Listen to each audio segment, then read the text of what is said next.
Isso tá mais para um diário ou um podcast. Não é um rótulo de como as pessoas deveriam agir ou pensar, por mais que eu vou falar muitas vezes o que eu acho que as pessoas deveriam fazer. Eu não sou nenhuma ditadora de regras, não sou psicóloga, não tenho formação em especialização e não sou influenciadora. Sou só alguém dialogando e conversando, e eu espero que seja divertido. Eu quero começar a falar sobre a dificuldade que é a gente começar alguma coisa quando a coisa é pra gente. Quer dizer, pra gente eu não sei, porque eu tenho o péssimo hábito de falar as coisas no coletivo, como se todo mundo fosse assim.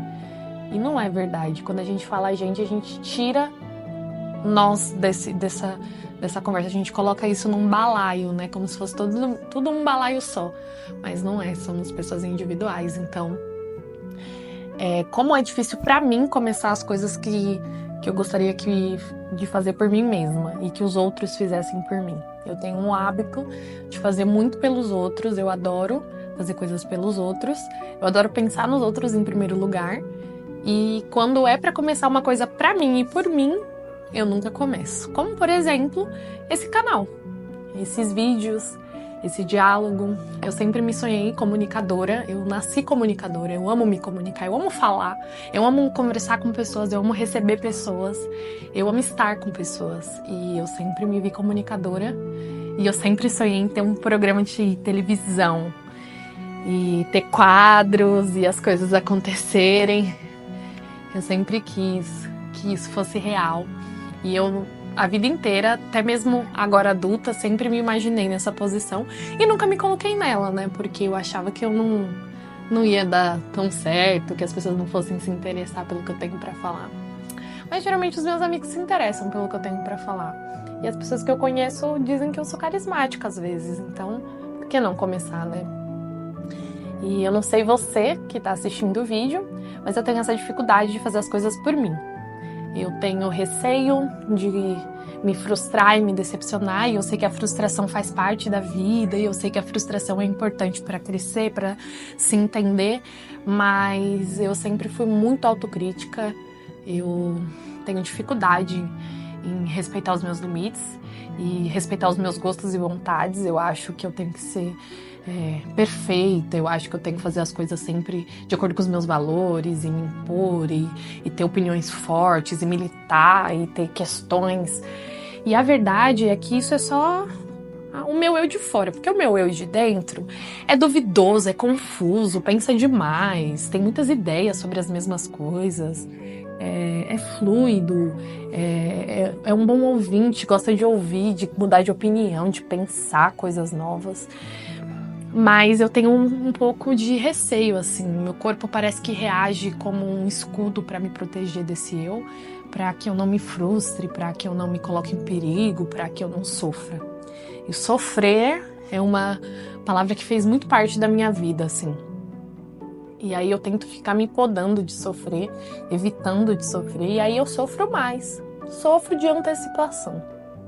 E no fim, não faço as coisas que gostaria, e só faço as coisas que devo, e nem sempre o que eu devo é o que eu quero, e nem sempre o que eu quero é algo errado. Às vezes faz parte do meu trajeto, da minha caminhada, e eu evito fazer coisas que eu quero, porque eu acho que eu tenho que fazer só o que eu devo.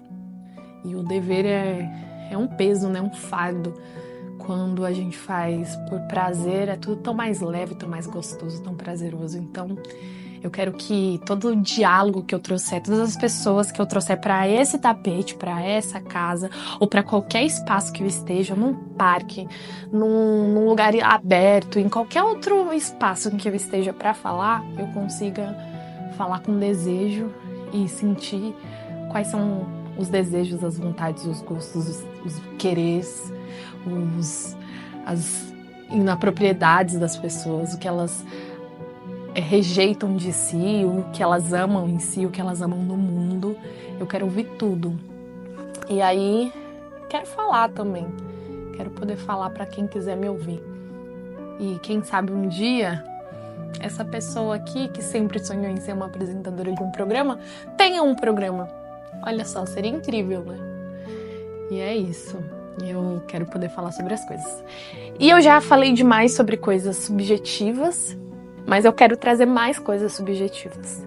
E o primeiro assunto que eu espero poder trazer sempre com muita frequência, sempre que eu trouxer alguém aqui para esse tapete, para esse espaço, para conversar, eu quero falar sobre a mente. Eu quero ler e mastigar a mente das pessoas, porque a mente é um lugar tão complexo, né? Tão confuso.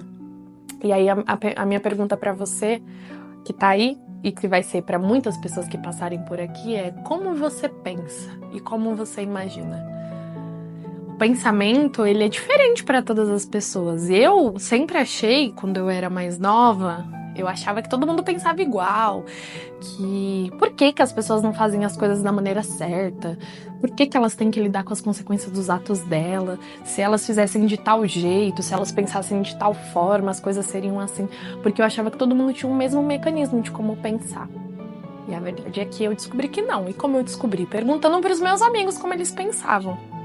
Perguntei para eles como eles pensavam, como eles imaginavam, e descobri que cada pessoa pensa de uma forma diferente. Eu, por exemplo, penso com imagens e também penso com diálogos, conversas. Então, na minha cabeça, acontece geralmente um filme, onde tem imagens acontecendo e em muitas dessas imagens, diálogos. E esses diálogos são interpretados pelos personagens da minha cabeça, que na minha cabeça tem pessoas pensantes.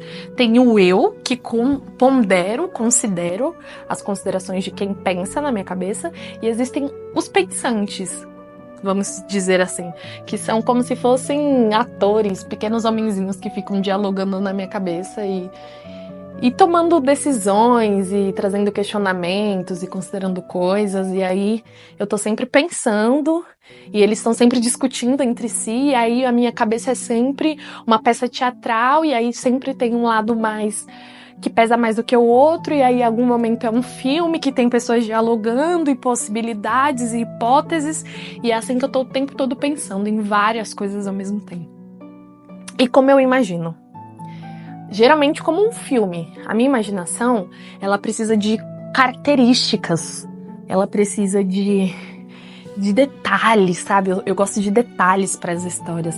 Então, quando as pessoas me contam histórias, eu interrompo o tempo todo perguntando quem é que estava lá, o que a pessoa disse, como ela estava, que espaço era esse. Eu preciso montar todo esse cenário desse filme, desse enredo, e dirigir esses personagens na minha cabeça. E aí eu sempre penso uma persona falando, e aí fulano disse. E aí eu penso essa persona desse fulano, que eu nem sei quem é em muitos casos, falando, e aonde que ele tá, e em que circunstância, e como ele pensa, e o que ele gosta. E aí eu começo a rotular características para essa persona que eu vou criando na minha cabeça de acordo com a história. E é por isso que eu gosto tanto de detalhes. Eu gosto de saber o que tinha, ou quem tava, e como reagiu. É sempre que eu pergunto. E quando você falou isso, o que fulano reagiu? Como fulano reagiu ao melhor das contas? E aí eu sempre pergunto isso, porque eu acho um barato, curioso, assim, a minha cabeça funcionando, e a peça de teatro acontecendo, e a filmagem acontecendo. E uma coisa super curiosa, que eu sempre penso e imagino como se eu fosse um Deus onipresente e onipotente ali na minha mente. Eu sou um telespectador das coisas que acontecem. Então eu tô assistindo aquele cenário acontecendo de um espaço do além, e aquelas coisas acontecem, aquele cenário se move, as pessoas andam e vão para outros lugares, e as coisas acontecem, mas raramente eu sou um personagem da história. Mesmo quando eu sou um personagem da história, mesmo quando eu participo da história, eu me imagino na história. Eu me olho dali e observo as coisas como se eu fosse uma câmera filmando todo esse filme, e um telespectador tomando partido ou pensando junto e questionando as coisas que estão acontecendo ali. E aí fica o meu primeiro questionamento. Como que você pensa e como você imagina? É uma grande questão que sempre passa pela minha cabeça.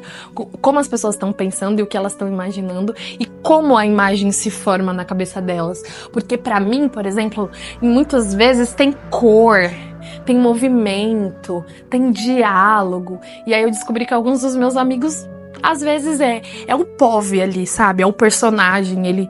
Ele se olha como se ele fosse o personagem da história e não como um observador, um telespectador.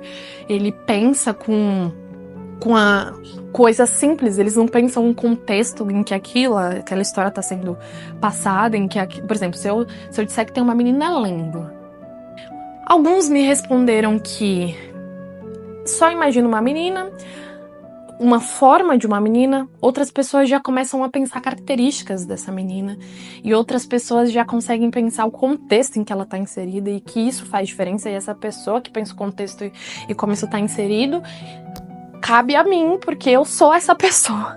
Geralmente penso todo o contexto. Pra mim, só a ação, ela não tem validação se não tiver intenção, sabe?